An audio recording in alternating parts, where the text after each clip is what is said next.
Hello, children. Let us study sectors of Indian economy. This is the second chapter of your civics. You can also call it as economics book. What is economy? ഈ എക്കണോമിയിൽ കാര്യമായിട്ട് നമ്മൾ എന്താ പഠിക്കുന്നത്, ഒരു കൺട്രിയിൽ എത്ര production ഉണ്ട്, എത്ര consumption ഉണ്ട്, അതിൻ്റെ മണി മാറ്റേഴ്സ്, അതിൻ്റെ wealth, how it is spending the money, how it is earning the money, അതിൻ്റെ ഒക്കെ സ്റ്റഡി ആണല്ലോ എക്കണോമിക്സ്. അപ്പോൾ ശരിക്കും അത് വലിയൊരു ഡെപ്തുള്ള ഒരു സബ്ജക്റ്റാണ്. അതിൽ കുറേ റിസർച്ച് പോസിബിലിറ്റീസ് ഉണ്ട്. അതിൻ്റെ ആപ്ലിക്കേഷൻസ് ഒക്കെ നമ്മൾ കൺട്രീൻ്റെ ഡെവലപ്മെൻറ്റിന് വേണ്ടി അപ്ലൈ ചെയ്യുന്നതാണ്. അപ്പോൾ ഈ ഫുൾ എക്കോണമീനെ നമുക്ക് ഈസി ആയിട്ട് എന്ത് സംഭവം നമ്മൾ ഈസി ആയിട്ട് പഠിക്കണമെങ്കിൽ അതിനെ ക്ലാസിഫൈ ചെയ്യുമല്ലോ. അത് നമുക്ക് ഉറപ്പാണല്ലോ. നമ്മൾ അത് ഗ്രൂപ്പായിട്ടാക്കിയാൽ anything becomes easy to study. Correct. അപ്പോൾ എക്കോണമീനെ നമ്മൾ എങ്ങനെയൊക്കെ ഗ്രൂപ്പ് ആക്കാൻ പറ്റും, that is what your chapter talks about. Okay, ഈ ഫുൾ സ്റ്റഡീനെ എളുപ്പമാക്കാൻ you have to put them into certain groups. So on what basis can you classify economy? Okay, this chapter suggests 3 ways on the basis of which you can classify your economy. What are the 3 ways? Okay, the economy can be broadly classified on the basis of 3 points: activities involved, type of employment, and ownership. Okay, അപ്പോൾ ഈ full ചാപ്റ്ററിനെ you can divide it into 3 portions. Okay, ഈ activities, economic activities നിങ്ങൾ group ചെയ്യാൻ വേണ്ടിയിട്ട് use ചെയ്യുന്ന criteria, ഒരു criteria ആണ് on the basis of activities that are involve. Second criteria is on the type of employment, എങ്ങനെയാണ് job, അതിൻ്റെ വിവരം ഒക്കെ ഉണ്ടാവും അതിൽ. പിന്നെ and the type of ownership it has. അപ്പോൾ on this basis you can divide the economy. Okay, but obviously one at a time we are going to see. So first let us see how can you classify economy on the basis of activities involved. Okay, on the basis of activity, the Indian economy can be divided as the primary sector, secondary sector, and tertiary sector. Let us see the sectors one by one. Okay, primary we mean something involved with the natural. അതിൽ നമ്മൾ use ചെയ്യുന്നത് സംഭവങ്ങളൊക്കെ നാച്ചുറലായിട്ട് available ആയിട്ടുള്ള സംഭവങ്ങളായിരിക്കും. അപ്പോൾ അങ്ങനത്തെ production that involves your agriculture and animal rearing and all that and all comes under primary. Okay, അപ്പോൾ പ്രൈമറിയിൽ എന്താണ്, produce goods by exploiting natural resources. Example agriculture, dairy, fishing, forestry, mining etcetera. Primary സെക്ടറിന് ഇനിയൊരു പേരാണ് agriculture sector. ഇപ്പോൾ നമ്മൾ എക്കോണമീൻ്റെ ഒരു main part we talked about, that is which involves exploitation. Exploitation means making use of natural resources. That is called as primary sector. Now what could be the secondary sector? Secondary sector covers activities in which natural products are changed into other forms through ways of manufacturing. അപ്പോൾ നമുക്ക് ഈ primary സെക്ടറിൽ നിന്ന് കിട്ടുന്ന products അതിന് process ചെയ്യുക, എന്നിട്ട് അതിന് വേറെ പ്രൊഡക്ട്സ് ആയിട്ട് മാറ്റുക. That is what are the activities of the secondary sector. For example, നിങ്ങൾക്ക് പ്രൈമറി സെക്ടറിൽ നിന്നാണ് കോട്ടൺ ഒക്കെ കിട്ടുന്നത്. That you manufacture into your cloth. So that is an activity of the secondary sector. Production of cotton is done by the primary sector. Making it into a cloth is done by your secondary sector. അപ്പോൾ secondary സെക്ടറിന് കാര്യമായിട്ട് കുറേ മെഷീൻസും ഇൻഡസ്ട്രീസും അതൊക്കെ വേണ്ടി വരും. So we also call it as an industrial sector. Primary sector we call agriculture sector, secondary sector we call an industrial sector. Activities that help in the development of the primary and secondary sectors. ഇപ്പോൾ ഈ primary സെക്ടറിനും secondary സെക്ടറിനും ആവശ്യമുള്ള activities that we can group it as a separate sector, that is called as a tertiary sector. They themselves do not produce a good but support the production process. ഈ tertiary sector വന്നൊരു ഗൂഡൊന്നും ഉണ്ടാക്കുന്നില്ല, ഒരു സാധനം ഉണ്ടാക്കുന്നില്ല, but then their help is very much required for the production process. For example, transport, storage, communication, banking, etc. അപ്പോൾ ഇതൊക്കെ service provide ചെയ്യുന്ന സംഭവങ്ങളാണ്. ഇപ്പോൾ ഒരു ബാങ്ക് എന്തായാലും വേണം, അതൊരു ബേസിക് നെസസിറ്റിയാണ് ഇന്നത്തെ കാലത്തിൽ. To have your money transactions and all bank is required. അപ്പോൾ ഈ ബാങ്കിൽ കൂടി വരുന്ന വരുമാനം, അപ്പോൾ അത് ശരിക്കും എന്താണ്, ഒരു സാധനം ഉണ്ടാക്കി വിൽക്കല്ലോ ബാങ്കിൽ. അപ്പോൾ അതൊരു സർവീസ് ചെയ്തിട്ട് അവരൊരു വരുമാനം ഉണ്ടാക്കുന്നുണ്ട്. അപ്പോൾ that is called as service, that is that will form a part of your tertiary sector. Same way you have your communication, your money made out of your telephone network and all that. പിന്നെ you have your storage എന്താണ് ഇപ്പം ഇങ്ങനെ goods ഒക്കെ ഉണ്ടാക്കുന്നുണ്ട്, അതൊക്കെ preserve ചെയ്യാൻ storage വേണ്ടി വരും, കോൾഡ് സ്റ്റോറേജസ് ഒക്കെ വേണ്ടി വരും, ഇല്ലെങ്കിൽ വലിയ വലിയ ഗോഡൗൺസ് ഒക്കെ വേണ്ടി വരും. അത് പിന്നെ മാനേജ് ചെയ്യാൻ, ആ ഗോഡൗൺസ് മാനേജ് ചെയ്യാൻ അവിടെ ആൾക്കാർ വേണ്ടി വരും. അപ്പോൾ അവിടെയും എംപ്ലോയ്മെൻറ്റ് നടക്കുന്നുണ്ട്, അവിടെയും മണി മൂവ്മെൻറ്റ് നടക്കുന്നുണ്ട്.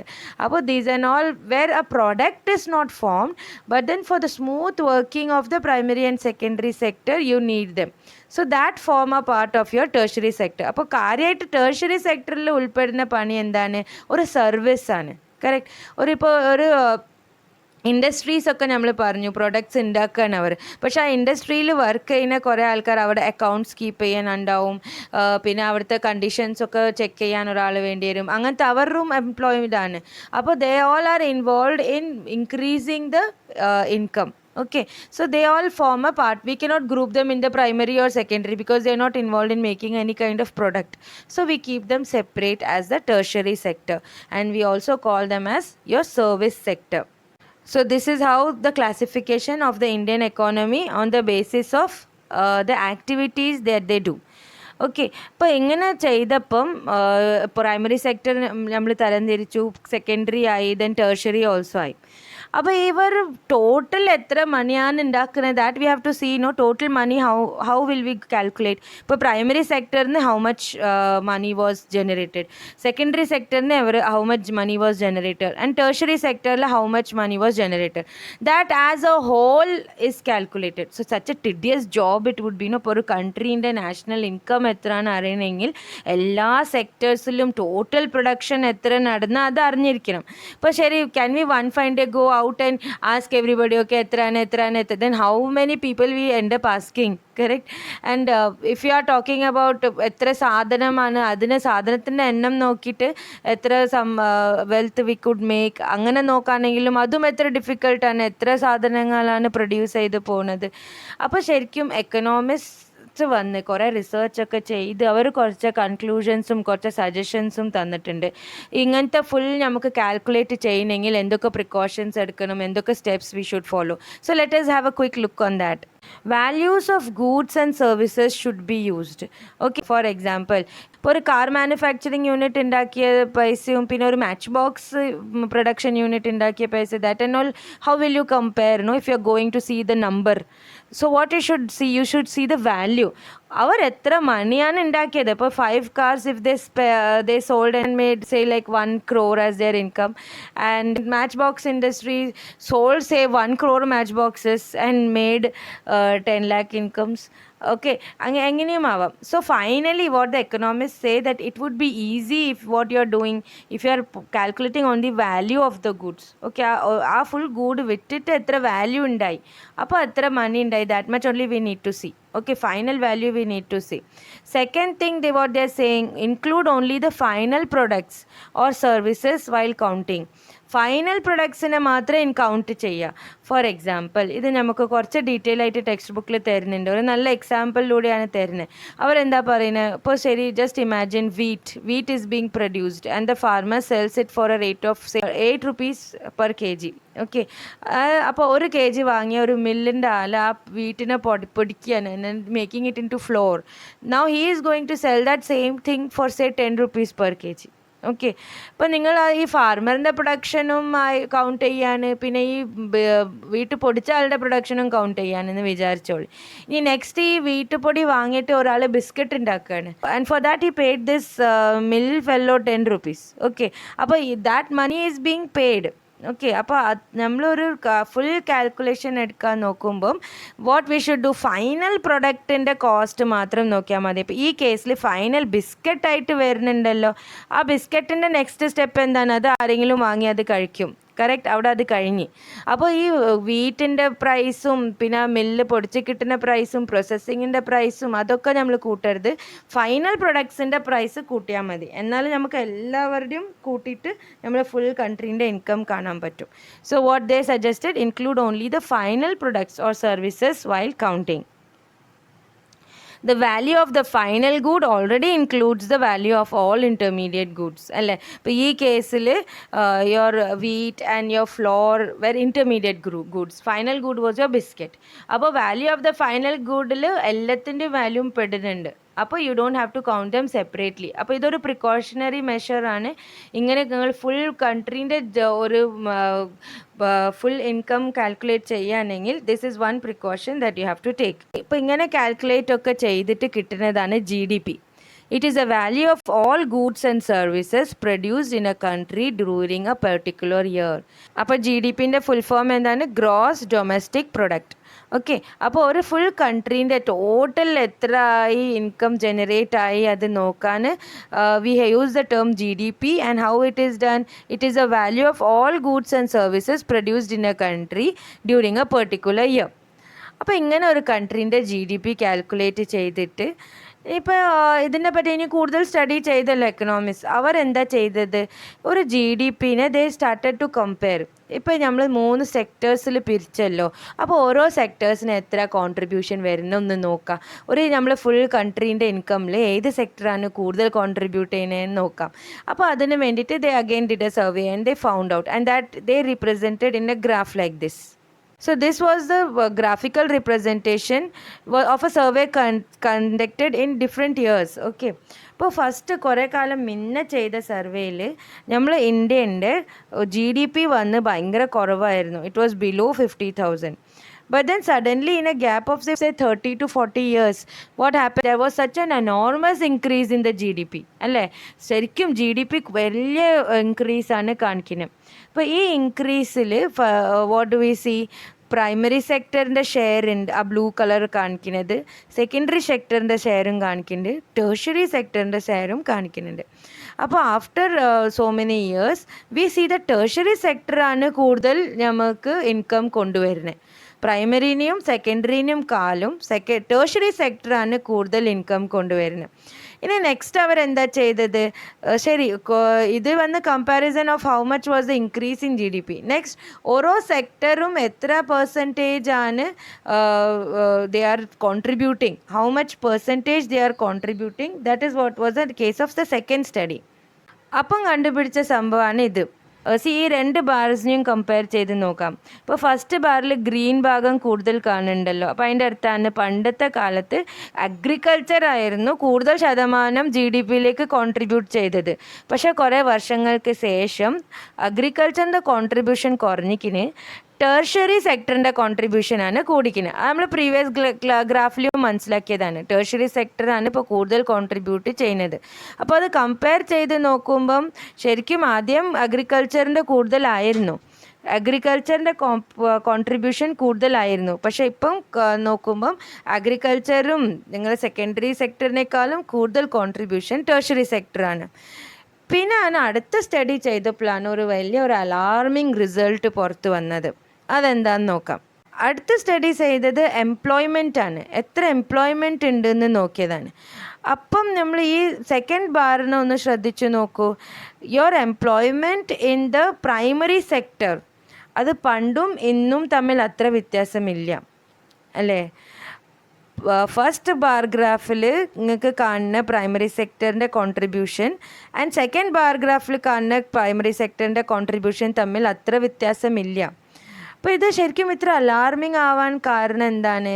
നമ്മൾ നേരത്തെ നോക്കിയല്ലോ, ടേർഷ്യറി സെക്ടറിൻ്റെ കോൺട്രിബ്യൂഷൻ ആണ് ഇപ്പോൾ ഏറ്റവും കൂടുതൽ.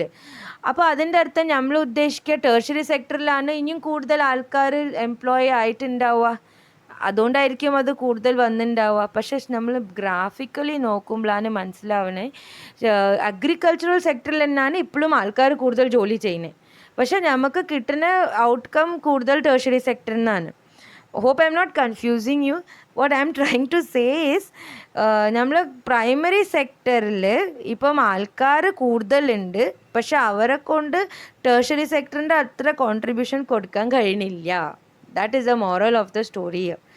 പ്രൈമറി സെക്ടറിൽ കൂടുതൽ എംപ്ലോയ്മെൻറ്റ് ഉണ്ട്, so they should be directly giving us more income, no? But that is not what is happening. Tertiary sector ആണ് കൂടുതൽ കുറച്ച് ആൾക്കാർ ഉണ്ടായിട്ടും ടേർഷ്യറി സെക്ടറിലാണ് കൂടുതൽ ഇൻകം വരുന്നത്. അപ്പോൾ എവിടാണ് പ്രശ്നം? നമ്മൾ പ്രൈമറി സെക്ടറിന് അത്ര ഔട്ട്കം വരാത്ത കാരണം എന്താണ്? That is what we are going to see now. Okay, ഇതിൻ്റെ ഇടയിൽ നിങ്ങൾക്ക് ഒരു കാര്യം അറിയാനുണ്ട്. There has been an historical change in the sectors. Okay, അതെന്താണ്? ഇപ്പോൾ നമ്മൾ ഗ്രാഫിൽ നോക്കിയത് തന്നെ അതെന്തായിരുന്നു?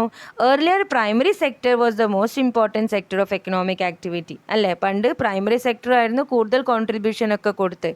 As people started to work in factories, the secondary sector gradually became the most important in total production and employment. പിന്നെ മെല്ലെ മെല്ലെ സെക്കൻഡറി സെക്ടർ വളർന്നു വന്നു. അത് ഹിസ്റ്ററി കണ്ടതാണ്, ഹിസ്റ്ററിയിൽ നടന്നതാണ്. Okay, don't open your history books and search for this. What I mean to say is the years, as the years went, primary സെക്ടറിൽ ഫസ്റ്റ് കോൺട്രിബ്യൂഷൻ കൂടുതലായിരുന്നു. കുറച്ച് കഴിഞ്ഞപ്പം സെക്കൻഡറി സെക്ടറിൽ കോൺട്രിബ്യൂഷൻ കൂടി. In the recent years, however, the tertiary sector has become the most important in terms of total production. അപ്പോൾ recent ഇയേഴ്സിൽ what we find tertiary sector has become the most important. അതൊക്കെ ഇപ്പോൾ നമ്മൾ ഗ്രാഫിലൂടെ നോക്കിയതാണ്. So this you can be asked what are the historical changes seen in the sectors. Okay, അപ്പോൾ hope you understood. Okay, ഇനി historical changes ഒക്കെ നടന്നിട്ടും what did the graphs reveal? We saw that primary സെക്ടറിൽ employment അത്ര തന്നെ ഉണ്ട്, പക്ഷേ production കുറവാണ്, അവർ മണി ജനറേഷൻ കുറവാണ്. അപ്പോൾ അതിൻ്റെ ഒരു പ്രധാനമായ കാരണം എന്താണ്? That is disguised unemployment. When the people are visibly employed but actually unemployed, the situation is known as disguised or hidden unemployment. In such a situation, more people are engaged in a work than required. This type of unemployment is generally found in agriculture sector. ഇപ്പോൾ ഈ primary സെക്ടേഴ്സിൽ ആൾക്കാർ ഇങ്ങനെ കൂടി നിൽക്കുകയാണ്. Okay, അപ്പോൾ എന്താണ്? ഒരാളെ കൊണ്ട് ചെയ്യാൻ പറ്റിയ പണി ഇവിടെ 3 ആൾക്കാർ എടുക്കുകയാണ്. കാണുമ്പോൾ അവർ പണി എടുക്കുന്നുണ്ട്, but then it is disguised unemployment. ശരിക്കും അവർക്ക് രണ്ടാൾക്കും അവിടെ ജോലി ഇല്ല. ഓക്കെ, അപ്പോൾ ഈ ഒരാൾ ജോലി എടുക്കുന്ന ആളിൻ്റെ ശമ്പളം they are sharing. That is what is happening there. Okay, one person can finish the job. In that place there are more than 2 or 3 people. So that is what we call as disguised unemployment. Unemployment ഉണ്ട്, പക്ഷെ അതാർക്ക് കാണില്ല. അങ്ങനത്തെ ഒരു situation ആണത്. അപ്പോൾ നമ്മൾ primary sector കാര്യമായിട്ട് face ചെയ്ത സിറ്റുവേഷൻ അതാണ്. അൺഎംപ്ലോയ്മെൻറ്റ് ഉണ്ട്, പക്ഷെ അത് ശരിക്കും ആരും റിയലൈസ് ചെയ്യുന്നില്ല. ജോലി ഉണ്ട്, പൈസ കിട്ടുന്നില്ല. അതൊന്നും പൈസ എന്താ കിട്ടാത്ത? Because one person can do the job, his what he will earn is being divided. So ആർക്കും പൈസ ശരിക്കും കിട്ടാത്തൊരവസ്ഥ.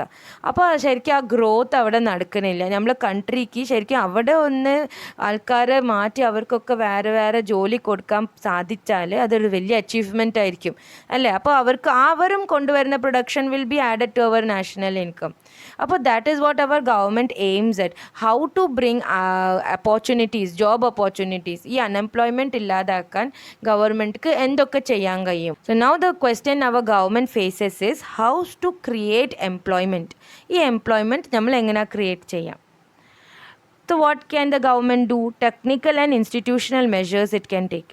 Technical facilities like irrigation, modern tools, hybrid seeds, etc. would increase the productivity of land and hence would increase job opportunity. ഇപ്പോൾ ശരിക്കും just imagine your self as you are in charge of A village. ആ വില്ലേജിൽ കുറേ people disguise unemployment face ചെയ്യുന്നുണ്ട്. അപ്പോൾ അവിടത്തേക്ക് എന്തെങ്കിലും അവർക്കൊരു എംപ്ലോയ്മെൻറ്റിൻ്റെ ഉള്ളിലേക്ക് കൊണ്ടുവരണമെങ്കിൽ what all you can do? അവിടെ വന്ന് കുറേ നല്ല ടെക്നോളജിയൊക്കെ കൊണ്ടുവരാണെങ്കിൽ ഈ കുറേ പ്രൊഡക്ഷൻ കൂടി കിട്ടും അല്ലേ? ഇപ്പോൾ ഈ ടെക്നോളജി യൂസ് ചെയ്യാൻ ആൾക്കാർക്ക് അവിടെ ജോബായി, പ്ലസ് പ്രൊഡക്ഷൻ കൂടി കിട്ടാൻ സാധ്യതയുണ്ട്. അപ്പോൾ ഈ പ്രൊഡക്ഷൻ കൂടി കിട്ടുമ്പം what happens? There is more job opportunity. Okay, അപ്പോൾ ഇതിൽ കാര്യമായിട്ട് നിങ്ങളുടെ ടെക്സ്റ്റ് ബുക്കിൽ എക്സാമ്പിൾ പറയുന്നത്, ഇപ്പോൾ ഒരു poor family they have a piece of land and they are growing a crop. Okay, ഇപ്പോൾ അവിടെ ഇറിഗേഷൻ ഫെസിലിറ്റീസ് ഒന്നുമില്ല. അപ്പോൾ ഗവൺമെൻറ് അതൊക്കെ ഒന്ന് എളുപ്പമാക്കി തരാനെങ്കിൽ they can grow 2 or 3 crops. ഓക്കെ, അപ്പോൾ ഈ 2 or 3 crops ഗ്രോ ചെയ്യുമ്പം അവിടെ the people who are in the work are actually working. Okay, so there is a job generation there. Technical and institutional measures. അതിൽ ഇനിയൊരു പോയിന്റ് വരുന്നത് institution setup ചെയ്യുക. നമ്മൾ നേരത്തെ പറഞ്ഞത് technical, that included your irrigation units and all that. ഇനി institutional സപ്പോർട്ടിൽ എന്താ ഉദ്ദേശിക്കുന്നത്? മാർക്കറ്റ് ഉണ്ടാവണം, ട്രാൻസ്പോർട്ടേഷൻ ഇൻക്ലൂഡ് ചെയ്യണം, സ്റ്റോറേജ് ഫെസിലിറ്റീസ് ഉണ്ടാവണം. So if they are making excess of crops, it should be stored properly so that later it can be sold. And then ഈ road ways and transport എല്ലാ സ്ഥലത്തും നന്നാക്കണം, so that it increases connectivity between villages. ഒരു സ്ഥലത്ത് production നടക്കുകയാണെങ്കിൽ അത് വേറെ സ്ഥലത്ത് കൊണ്ടുപോയിട്ട് വിൽക്കാൻ പറ്റണം. അപ്പോൾ അത് ഗവൺമെൻറ് ഹെൽപ്പ് ചെയ്യണം ഈ റൂറൽ ഏരിയസിലൊക്കെ. അപ്പോൾ ഇങ്ങനെ ഒരു ഇൻസ്റ്റിറ്റ്യൂഷൻസ് ഒക്കെ സെറ്റപ്പ് ചെയ്യുകയാണെങ്കിൽ, റോഡ് വേസും പിന്നെ ട്രാൻസ്പോർട്ടും സ്റ്റോറേജും അങ്ങനെയൊക്കെ സെറ്റപ്പ് ചെയ്യുകയാണെങ്കിൽ നമുക്ക് ഈ റൂറൽ ഏരിയസിൽ കുറച്ചുകൂടി ജോബ് ഓപ്പർച്യൂണിറ്റീസ് കൊണ്ടുവരാം. ഇപ്പോൾ അഗ്രികൾച്ചർ വിട്ട ആൾക്കാർക്ക് പോകാൻ പറ്റും, മാർക്കറ്റിങ്ങിലേക്ക് കുറച്ച് ആൾക്കാർ പോകാൻ പറ്റും, ട്രാൻസ്പോർട്ടിലേക്ക് കുറച്ച് ആൾക്കാർ പോകാൻ പറ്റും, ട്രേഡിലേക്ക് പോകാൻ പറ്റും. അങ്ങനെ ഇതൊക്കെ ഇൻസ്റ്റിറ്റ്യൂഷൻസ് ഒക്കെ സെറ്റപ്പ് ചെയ്യുകയാണെങ്കിൽ അതിനൊക്കെ സാധ്യത ഉണ്ട്. Then you have promotion of allied agriculture. What is this allied agriculture? We have no pisciculture. Pisciculture means growing fishes and all. Then apiculture, that is keeping honey bees. Then animal rearing. Then beekeeping for honey and all that. അപ്പോൾ അങ്ങനത്തെ farmers തന്നെ ഇങ്ങനെ allied അഗ്രികൾച്ചറിലും ഏർപ്പെട്ടാൽ there would be more income generation for them. Then setting up cottage industries. Okay, ഇപ്പോൾ government അതിനും താല്പര്യം എടുക്കണം. ഇപ്പോൾ ഒരു സ്ഥലത്ത് if they are making dal if they are growing dal and all, അപ്പോൾ അവിടെ തന്നെ ഗവൺമെൻറ് ഒരു ചെറിയ ഇൻഡസ്ട്രി മാതിരി സെറ്റ് ചെയ്യുക, which is processing unit of dal. ഇപ്പോൾ ദാൽ ഫൈനലി വരുമ്പോൾ അതിന് തോലില്ലാതെ 2 കഷ്ണമായിട്ടൊക്കെ പ്രോസസ്സ് ചെയ്തിട്ടല്ലേ ദാൽ മാർക്കറ്റ്സിൽ വരുന്നത്. അപ്പോൾ ഈ village where they are already producing dal, if the industry setup there, അപ്പോൾ എത്ര ജോബ് ഓപ്പർച്യൂണിറ്റീസ് അവിടെ ജനറേറ്റ് ആവും. അവിടുത്തെ കുറേ ആൾക്കാർ ഇൻഡസ്ട്രിയിൽ വർക്ക് ചെയ്യാൻ ഏൽപ്പിക്കാം. പിന്നെ ഈ പ്രൊഡ്യൂസ് ചെയ്യുന്ന അഗ്രികൾച്ചർ കറക്റ്റ്ലി അവിടെ പോയി അവർക്ക് വിറ്റും കിട്ടും. ഈ പ്രൊഡ്യൂസ് ചെയ്യുന്ന ഫാർമേഴ്സ്ക്ക് അവരുടെ പ്രൊഡക്റ്റ് വേഗം വിറ്റ് കിട്ടും. അപ്പോൾ ഒരു നെക്സ്റ്റ് ക്രോപ്പ് അങ്ങനെ എടുത്തുകൊണ്ട് പോകാം. അപ്പോൾ ഇത് ശരിക്കും ഒരു പ്രോസസ്സിങ് യൂണിറ്റ് സെറ്റ് ചെയ്യുന്നത് ഒരു ആൾ 2 ആൾ വിചാരിച്ചാൽ പറ്റില്ല. ഒരു ഗവൺമെൻറ് അതിനെ മുന്നേറി വരികയാണെങ്കിൽ എല്ലാവർക്കും അത് ബെനിഫിറ്റ് ആവും. അപ്പോൾ setting up of cottage industries will generate employment. Then you have bank credits. Bank should give credits to the farmers so that they can cheaper rate അവർക്ക് ക്രെഡിറ്റ് കിട്ടും. ലാൻഡ് ലോഡ്സിൻ്റെ അടുത്ത് നിന്നൊക്കെ വാങ്ങുമ്പോൾ ഭയങ്കര പലിശയാണ്. എന്നിട്ട് ആ പലിശ വീട്ടിൽ വരുമ്പോൾ തന്നെ they face so many problems and all. അപ്പോൾ government can set up banks which give credits in lower interest rates. That would enable better agriculture and better job opportunities. Improvement in rural infrastructure. Rural areasൽ തന്നെ road, transport, banking ആ facilities ഒക്കെ കൊണ്ടുവരണം. അപ്പോൾ എന്താവും, ആ facilities നടപ്പിലാക്കാൻ കുറേ job generate ആവും. പ്ലസ് ഓൾറെഡി ഫാർമേഴ്സ് ഉള്ളവർ അവർക്ക് ബെറ്റർ ഫാമിംഗ് കണ്ടീഷൻസ് ഉണ്ടാവും. Then finally you have the improvement in education and health center. ഒരു എഡ്യൂക്കേഷൻ സെക്ടർ ഉണ്ടാക്കിയാൽ തന്നെ it can generate about 20 lakh jobs. അതാണ് നമ്മൾ പ്ലാനിംഗ് കമ്മീഷൻ കണ്ടെത്തിയത്. ഓക്കെ, ഒരു എഡ്യൂക്കേഷൻ സെക്ടറിൽ തന്നെ ഇത്ര ജോബ് ഓപ്പർച്യൂണിറ്റീസ് ഉണ്ട്. അപ്പോൾ അതൊക്കെ നമ്മൾ നടപ്പിൽ കൊണ്ടുവരാനെങ്കിൽ അത്രയും ജോബിലേക്ക് ആൾക്കാരെ ഡയറക്റ്റ് ചെയ്യാൻ പറ്റും. ആൻഡ് ചില സ്ഥലത്ത് വന്ന് ടൂറിസം നല്ലോണം ഡെവലപ്പ് ചെയ്യാൻ പറ്റും. നല്ല ടൂറിസ്റ്റ് സ്പോട്ടുള്ള സ്ഥലമാണെങ്കിൽ അതിന് ഈ ഗവൺമെൻറ് വിചാരിച്ചാൽ ഡെവലപ്പ് ചെയ്ത് കൊണ്ടുവരാനെങ്കിൽ അവിടെ കൂടുതൽ ഇൻകം ജനറേറ്റ് ചെയ്യാൻ പറ്റും. അപ്പോൾ these are very broad long term measures അല്ലേ. ഇത് ശരിക്കും കുറേ ഇങ്ങനത്തെ മെഷേഴ്സ് യൂസ് ചെയ്തിട്ട് നമ്മൾ അൺഎംപ്ലോയ്മെൻറ്റ് ഇല്ലാതാക്കാന്നൊക്കെ കുറച്ച് ലോങ് ടേം ആണ്. നമ്മൾക്ക് ഇമ്മീഡിയറ്റ് എഫക്റ്റ് ആവണമെങ്കിൽ ഗവൺമെൻറ് കൊണ്ടുവന്ന ഒരു പദ്ധതി ഉണ്ട്, അതാണ് NREGA. ഓക്കെ, അപ്പോൾ ഈ ഗവൺമെൻറ് നടപ്പിലാക്കിയ ഒരു പദ്ധതിയാണിത്, NREGA. Okay, national rural employment guarantee act. Okay, 2005. അപ്പോൾ ഈ ആക്ട് ഇപ്പോൾ പേര് മഹാത്മാഗാന്ധി റൂറൽ ആക്ട് അങ്ങനെ മാറ്റിയിട്ടുണ്ട്. അപ്പോൾ ഈ പദ്ധതി പ്രകാരം ഷെഡ്യൂൾ കാസ്റ്റിൻ്റെ ആൾക്കാരും ഷെഡ്യൂൾ ട്രൈബ്സിൻ്റെ ആൾക്കാരും woman who suffer from poverty in rural areas അങ്ങനത്തെ ആൾക്കാരൊക്കെ ഐഡൻറ്റിഫൈ ചെയ്തിട്ട് ശരിക്കും അവർ വെരിഫൈ ചെയ്തു, ശരി ഇവർ പോവർട്ടി ലൈൻ്റെ ബിലോ ആണ്, ഇവർ റേഷൻ കാർഡ് BPL ആണോ അങ്ങനെയൊക്കെ നോക്കിയിട്ട് അവർ രജിസ്റ്റർ ചെയ്യും. എന്നിട്ട് they are given the job cards. Okay, അപ്പോൾ they are issued job cards. പിന്നെ അവർക്ക് എന്താ കിട്ടുന്നത്? The scheme guarantees 100 days of employment in a year to every rural household. ഇപ്പോൾ 625 districts of the country. ഇപ്പോൾ ഇത്ര ഡിസ്ട്രിക്ട്സിലാണ് ഇത് നടപ്പിൽ കൊണ്ടുവന്നത്. ഇതെന്താണ്? തൊഴിലുറപ്പ്, 100 ദിവസത്തെ തൊഴിലുറപ്പാണ്. മീൻസ് ഒരു ഗവൺമെൻറ്, ഒരു സ്ഥലത്തെ ഗവൺമെൻറ് വന്ന് അവിടുത്തെ റൂറൽ ഇങ്ങനത്തെ ഈ ജോബ് കാർഡ്സ് കിട്ടിയ ആൾക്കാർക്ക് 100 days ഓഫ് ജോബ്, എന്തെങ്കിലും ഒരു ജോബ് അവർക്ക് തരും. എന്നിട്ട് അതിൻ്റെ ഡെയിലി വേജസും കൊടുക്കും. അപ്പോൾ എന്താണ്? Everybody has a right to job. എല്ലാവർക്കും ഒരു തൊഴിൽ ചെയ്യാനുള്ള അധികാരമുണ്ട്. So that is the duty of the government to give them the job. Okay, അപ്പോൾ ഈ പദ്ധതിയിൽ അത് ഉറപ്പ് വരുത്തുന്നുണ്ട് ആൾക്കാർക്ക് അറ്റ്ലീസ്റ്റ് 100 days, ഒരു വർഷത്തിൽ 100 days എങ്കിലും ജോബ് കിട്ടും. എന്നിട്ട് they would be paid for that. Okay, പിന്നെ അങ്ങനത്തെ ആ ഗവൺമെൻറ് അത് ചെയ്തില്ലെങ്കിൽ, if they are not able to give the job, okay, ചില പ്രശ്നമായി 100 days ജോബ് കൊടുക്കാൻ പറ്റിയില്ലെങ്കിൽ, they should give them unemployment wages. The government will give them unemployment wages. Means പൈസ കൊടുക്കും. ജോബ് കൊടുത്തില്ലെങ്കിലും പൈസ അവർക്ക് കൊടുത്തിരിക്കണം. അതൊരു റൂളാണ്. They can go and claim for that. Okay, this people who are been given the job cards, അവർക്ക് ജോലി കിട്ടില്ലെങ്കിൽ they can go and claim for that പൈസ. ഓക്കെ, അപ്പോൾ ഇത് വന്ന് ശരിക്കും 100 days ആയിരുന്നു. പക്ഷേ ഇപ്പം അത് കുറച്ച് അമെൻമെൻറ്റ് ചെയ്തിട്ട് 150 days ആക്കിയിട്ടുണ്ട്. ഫോർ ദ എന്തെങ്കിലും നാച്ചുറൽ കലാമിറ്റീസ് സംഭവിച്ച സ്ഥലങ്ങളിലൊക്കെ 150 days ആക്കി മാറ്റിയിട്ടുണ്ട്. അപ്പോൾ ഇവർക്ക് കിട്ടുന്ന ജോബ്സ് എങ്ങനത്തെ ജോബായിരിക്കും? ലൈക്ക് റോഡ് കൺസ്ട്രക്ഷൻ, ഡെവലപ്മെൻറ്റ്, പുല്ല് പറിക്കുക, അങ്ങനത്തെ ഓരോ ജോബ് ഓരോ ഏരിയ ഗവൺമെൻറ് കൊടുത്തിട്ട് ഓരോ ചില ആ ലാൻഡിനെ ഡെവലപ്പ് ചെയ്യുന്ന ഒരു ജോബായിരിക്കും ഇവർക്ക് കൊടുത്തിരിക്കുക. അപ്പോൾ ഗവൺമെൻറ്റ്ക്ക് ചെയ്യേണ്ട കുറേ പണികളൊക്കെ ഇവരെ കൊണ്ട് ചെയ്യിപ്പിക്കും. എന്നിട്ട് ആ പണി ചെയ്തതിൻ്റെ കൂലിയും അവർക്ക് കിട്ടും. So their right for employment is taken care of. Okay, അപ്പോൾ this is how the government can tackle the problem of unemployment. ഇപ്പോൾ നമ്മൾ നെക്സ്റ്റ് നോക്കാൻ പോകുന്നത് ഈ 3 സെക്ടേഴ്സിൽ ടെർഷ്യറി സെക്ടർ മാത്രം ഇത്ര വളർന്ന് വന്നല്ലോ, അതിൻ്റെ കാരണം എന്താണ്? അതും കൂടി ഒന്ന് നോക്കിക്കളയാം. Basic services like hospitals, schools, banking, post office, defense, transport, etc. are required by the country. So the government takes the responsibility for providing these services. അപ്പോൾ ഈ സർവീസസ് ഒക്കെ ഗവൺമെൻറ്റിൻ്റെ റെസ്പോൺസിബിലിറ്റി ആണ്. They have to provide this to the citizens. Only then we can say, no, the country is developed if all these basic necessities are satisfied. Development of agriculture and industry leads to the development of the tertiary sector. Okay, അപ്പോൾ ഈ first government വിചാരിച്ചതുകൊണ്ട് tertiary sector വളർന്നു വന്നു. നമ്മളിപ്പോൾ എന്താ നോക്കുന്നത്? Tertiary sector വളരാനുള്ള കാരണം. അപ്പോൾ ഈ ഗവൺമെൻറ് ഒക്കെ ചെയ്തിരിക്കുമല്ലോ, അപ്പോൾ ഇങ്ങനത്തെ ഫെസിലിറ്റീസൊക്കെ ഗവൺമെൻറ് നമുക്ക് തന്നിരിക്കുമല്ലോ. അപ്പോൾ അതുകൊണ്ടാണ് ടെർഷറി സെക്ടർ ഇങ്ങനെ വളർന്നത്. അതേപോലെ സെക്കൻഡറിയും അഗ്രികൾച്ചറൽ സെക്ടർ ഡെവലപ്പ് ആവണമെങ്കിൽ കൂടെ തന്നെ ടെർഷറി സെക്ടറും ഡെവലപ്പ് ആവും. അപ്പോൾ അതും ഒരു മെയിൻ റീസൺ ആണ്. ഇപ്പോൾ കുറേ നമ്മൾ ഇന്നോവേഷൻസും കുറേ പദ്ധതികളും ഒക്കെ കൊണ്ടുവന്ന് നമ്മൾ പ്രൈമറിയും സെക്കൻഡറി സെക്ടറിനെയും നമ്മൾ നല്ല വളർത്താൻ നോക്കുമ്പോൾ അതിൻ്റെ കൂടെ താനെ വളർന്നതാണ് tertiary sector.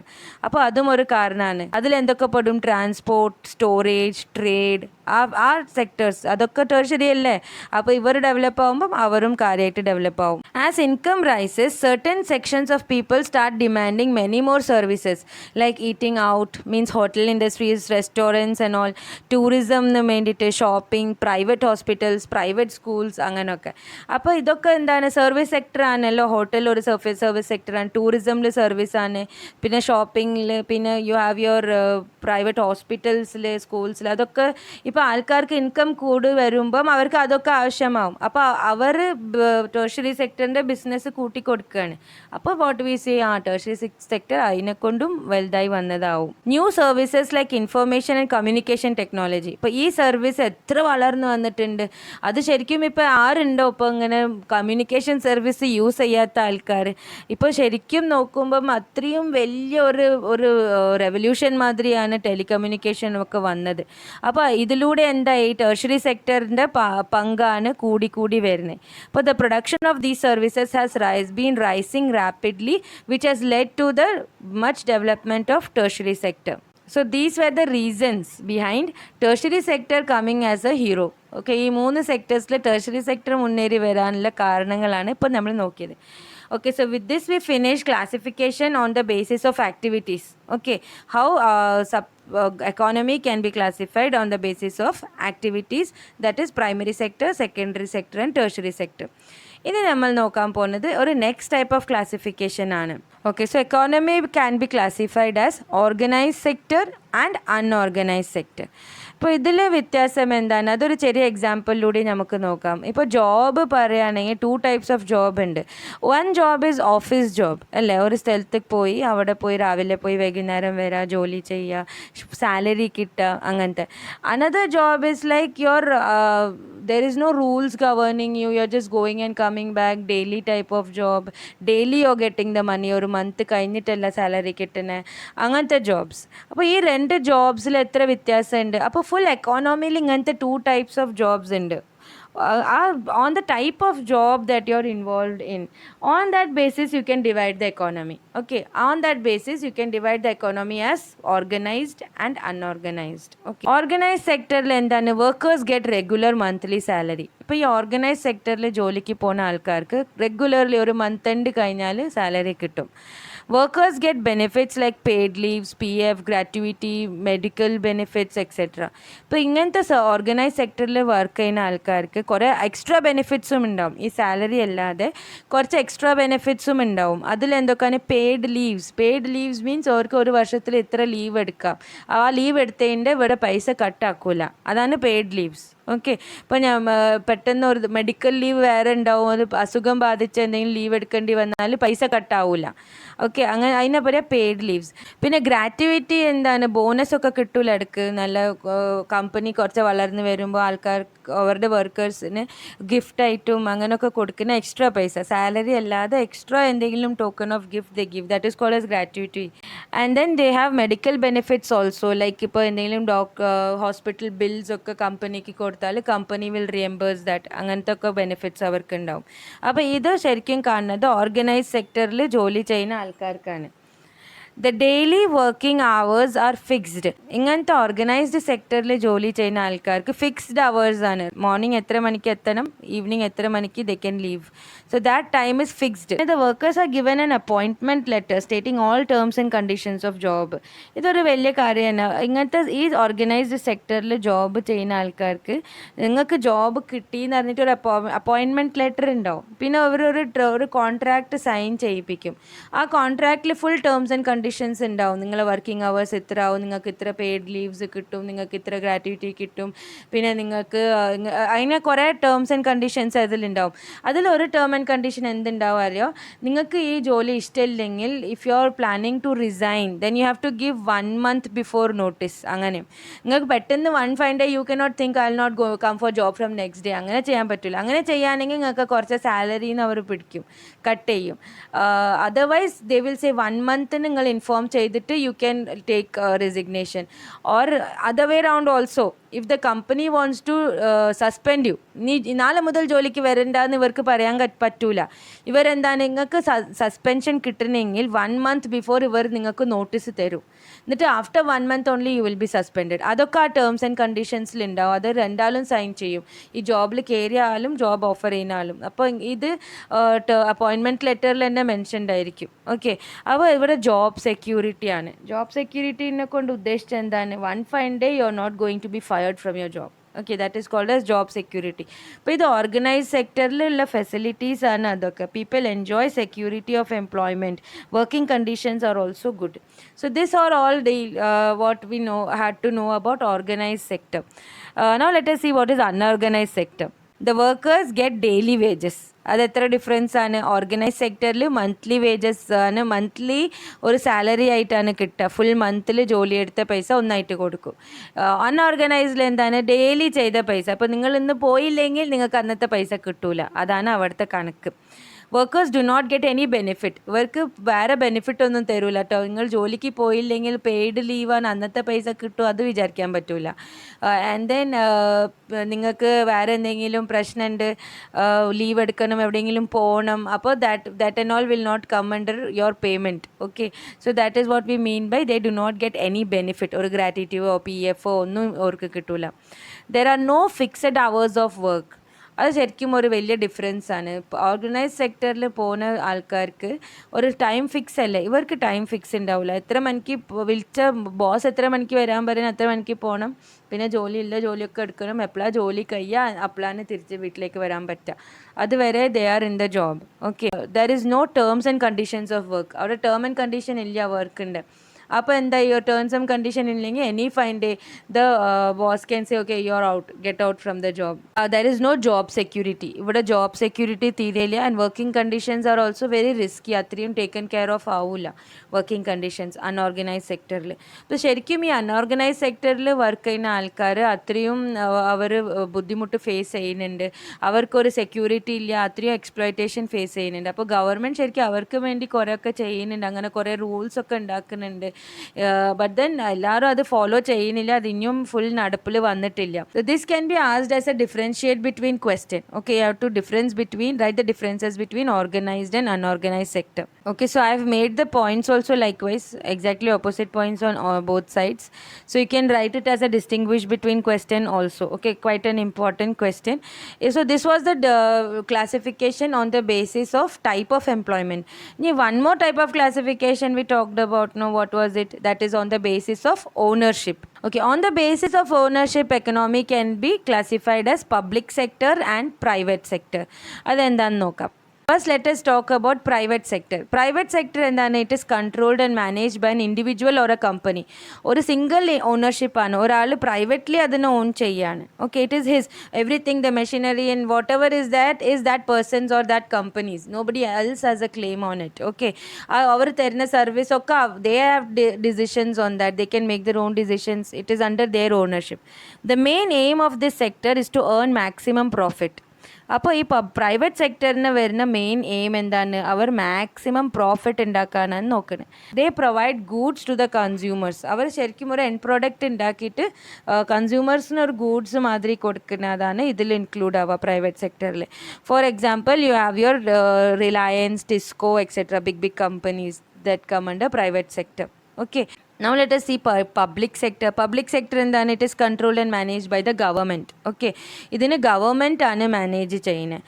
The main aim of this sector is public welfare. ഇതിന് പബ്ലിക് വെൽഫെയർ ആണ് ഉദ്ദേശം. It provides basic facilities. അപ്പോൾ ഇവിടെ കാര്യമായിട്ട് ഗൂഡ്സ് പ്രൊഡക്ഷൻ അല്ല, ഫെസിലിറ്റീസ് ആണ് കൊടുക്കുന്നത്. എന്താണ്? Health facilities, education, food security, transport, ആ ഫെസിലിറ്റീസൊക്കെ കൊടുക്കുകയാണ്. അപ്പോൾ ഈ കാര്യങ്ങളൊക്കെ പബ്ലിക് സെക്ടറിൽ പെടും. For example, you have your railways, post office. ഈ റെയിൽവേസ് ഒക്കെ എത്ര ഇൻകമാണ് ജനറേറ്റ് ചെയ്യുന്നത് അല്ലേ? പക്ഷേ ഈ റെയിൽവേസിന് കിട്ടുന്ന ഇൻകം വന്ന് അതിനെ മെയിൻ്റെനൻസിന് തന്നെ യൂസ് ആവും അല്ലേ? റെയിൽവേസ് ഒക്കെ മെയിൻറ്റെയിൻ ചെയ്യാൻ എത്ര എക്സ്പെൻഡിച്ചറാണ്. ഈ ട്രെയിൻസൊക്കെ വാങ്ങണ്ടേ ഗവൺമെൻറ്റിന്, പിന്നെ അത്ര റെയിൽവേ സ്റ്റേഷൻസും റെയിൽവേ ലൈൻസൊക്കെ കെട്ടി ഉണ്ടാക്കണ്ടേ. അപ്പോൾ അത്രയും ഒരു എക്സ്പെൻഡിച്ചറാണ്. അപ്പോൾ അത്രയും വലിയ എക്സ്പെൻഡിച്ചർ ഒരു പ്രൈവറ്റ് കമ്പനിക്ക് എടുക്കാൻ കഴിയില്ല. അപ്പോൾ അതിനുകൊണ്ടാണ് പക്ഷെ അത് ആര് ചെയ്തില്ലെങ്കിലും പറ്റൂല. നമുക്ക് നമ്മളെ കൺട്രീനെ ഡെവലപ്പ് ചെയ്യണമെങ്കിൽ ഈ ഫെസിലിറ്റീസ് ഒക്കെ വേണം. അപ്പോൾ അത് ഗവൺമെൻറ് തന്നെ ചെയ്താവണം. അപ്പോൾ ഈ ഗവൺമെൻറ്റിന് എവിടെ നിന്ന് പൈസ കിട്ടുന്ന ഇതൊക്കെ ചെയ്യാൻ? First of all we are paying taxes, our taxes is going, and then ഈ സെക്ടറിൽ നിന്ന് ഉണ്ടാക്കുന്ന പൈസ government is using for that maintenance also. ഇപ്പോൾ ഈ റെയിൽവേസ് ഒക്കെ എത്ര ഇൻകം ജനറേറ്റ് ചെയ്യുന്നുണ്ടാവും? ഇപ്പോൾ എത്ര ഒരു ട്രെയിൻ ഓടുമ്പോൾ എത്ര പൈസ ആണ് ഗവൺമെൻറ്റിന് കിട്ടുന്നത് അല്ലേ? ഫ്യൂവലിൻ്റെ പൈസ ഒക്കെ കട്ട് ചെയ്തതിന് ശേഷം ഈ tickets what we are paying four, അതൊക്കെ ആ പൈസ ഒക്കെ ഗവൺമെൻറ് തന്നെയല്ലേ പോണേ. അപ്പോൾ ആ പൈസ government will use for the, അപ്പോൾ അതൊരു സൈക്കിളാണ്. ഗവൺമെൻറ് അത് they are not making money out of it, they using it for the public welfare. Profit നോക്കിയിട്ടല്ല അവർ ചെയ്യുന്നത്, for the development of the country they are doing it. But this was a different this also again comes as a differentiate between question. So you can write both the points like this, private sector and public sector. So this was what the chapter was about, understanding our economy and how we can classify it. We talked about 3 ways of classification, and I hope it is clear to you. Quite an easy chapter, should not take much time to memorize this. Okay children, all the best, bye.